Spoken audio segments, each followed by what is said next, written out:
developmental stages of honest self-expression.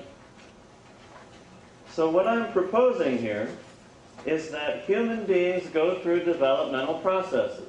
This has been put forward by philosophers and psychologists and many people.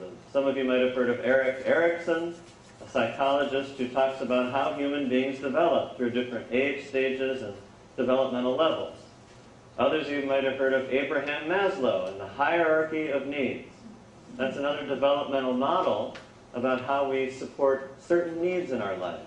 Okay, more recently, Ken Wilber has put forward integral theory, and there's lots of things, spiral dynamics. There's many people who have studied how it is that human beings develop in different ways, mentally, emotionally, in terms of relationships. So we can all track our own development. Okay, so when you were 10 years old, you could do things that you couldn't do when you were 5. Let's take riding a bicycle. At first, you need to have an adult or another person balance you when you get on the bicycle, usually. You just can't do it yourself. You haven't developed the skill. Then, you can use training wheels. Okay, then you're able to ride with training wheels, and then you develop to the point where you don't need training wheels. You can simply ride the bicycle. And then if you're like me, I got a mountain bike, and at one point I was actually able to do a wheelie and bicycle down the road. In my early 20s, I actually developed to the point where I could do that. So that's an example of a developmental sequence. So in terms of the theme for today, I'd like to offer you one possible way of looking at how you might develop in your own life in terms of your ability to be honest and to express yourself. Okay? So this chart right here, while it lacks elegance and grace, there's a lot of right angles. This is the best I can do on a computer. So, what I'd like you to look at is this middle section here with this chart, okay, with about 7 boxes. And we're going to start on the left-hand side. Okay, so let's just take an example that's on this page. You're eating dinner with a friend. Okay? You're eating dinner with a friend. You have a pizza in front of you. And there's 3 pieces remaining, and your friend sits there and gobbles up all 3 pieces and doesn't ask you if you'd like any more. And as it turns out, you were still hungry. Okay? So if you'd like to be honest with your friend and let them know how it is for you that they did that, you could start at the left-hand side and simply say, you know what, you're selfish. Okay? That might be the starting point for some of us. We might actually just make a statement like that. You're selfish. That's honesty. Okay? Now, as I grow in my awareness and my ability to be honest as we define it, I might move to the next box. And I might say, you did a selfish thing just now. Okay? Now that represents, in my book, an advancement, a development, because I'm no longer seeing that this human being is simply a selfish entity, but in this moment, they did something that's selfish. Okay? So the next box, I might further develop and acknowledge, I think that you behaved selfishly, or I judge that you just behaved selfishly. Which again, is an advancement, because at least I'm acknowledging and owning it's my thought. It's my judgment. I'm owning my judgment, or at least acknowledging it. Okay? And the next one, I might express, you know, when you did that, you ate the pizza, I felt disappointed.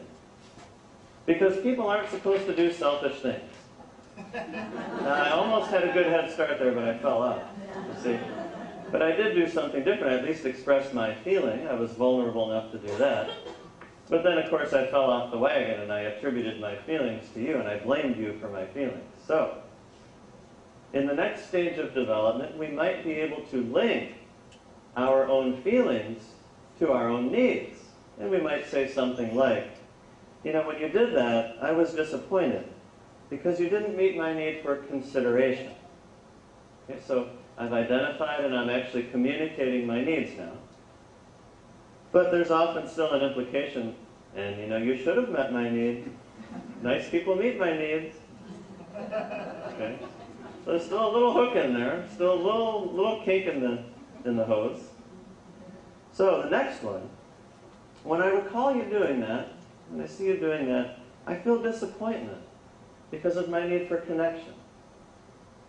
Notice there I'm just nakedly and purely expressing my feelings and my needs.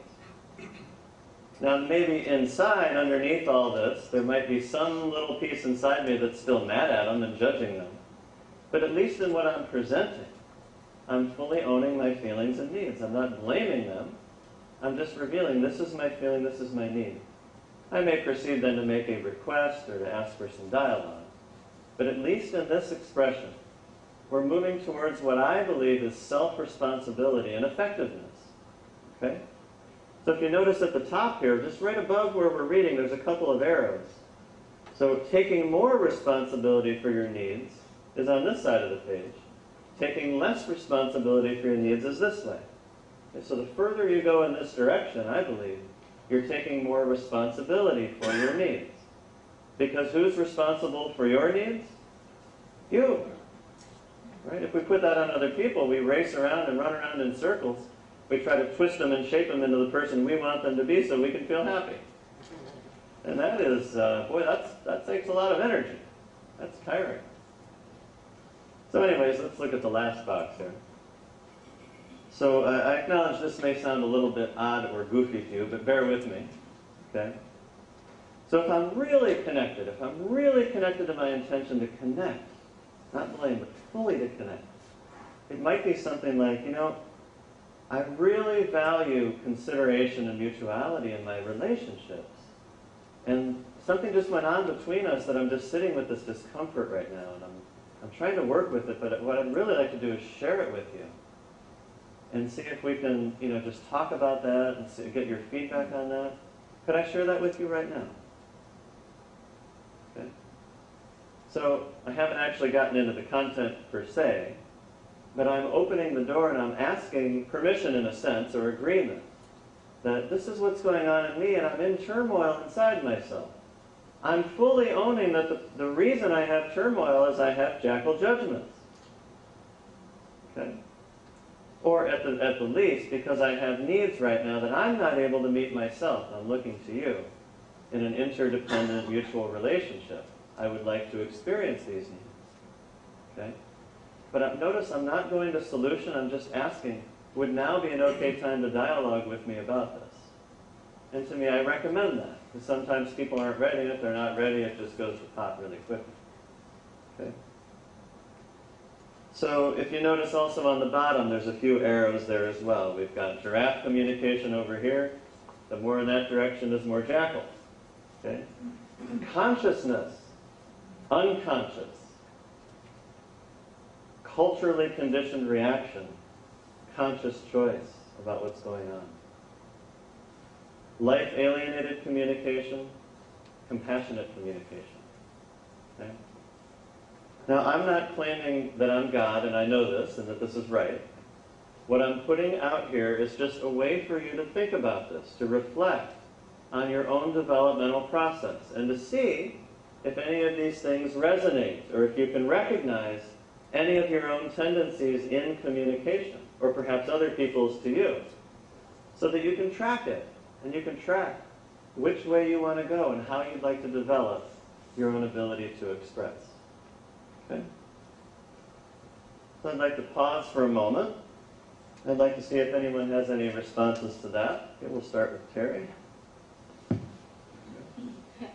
The one, I really like this layout, and the one problem I have, I want to be over to in the excellence box, but sometimes I don't know what my need is.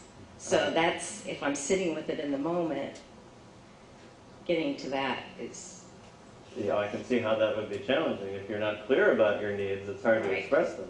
Right. So would you still use this kind of approach, just stating that you're not clear with what your need is, but you're feeling uncomfortable? Well, I might. And in that moment, I'd like to acknowledge that I'm confused and my need is for self-understanding. And I could just be transparent. Right now something's bothering me, but I don't quite have a finger on it. Could I talk with you about it and maybe get clear? And so in that moment, you're actually being honest. Right? Even though you don't know the deeper need. Okay, but let me say one more thing in response to your question.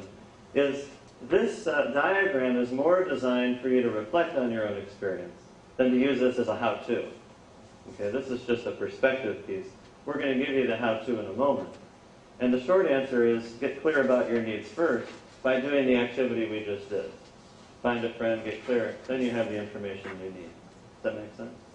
Yeah, I was just thinking about being in the moment more, Yeah. Yeah. being able to express that when it happens. Yeah. That's the ideal. I haven't gotten there yet myself after 11 years. I'd love to be able to just in the moment, whoo, I'm cool and clean and clear. Okay. That's not the reality for most of us.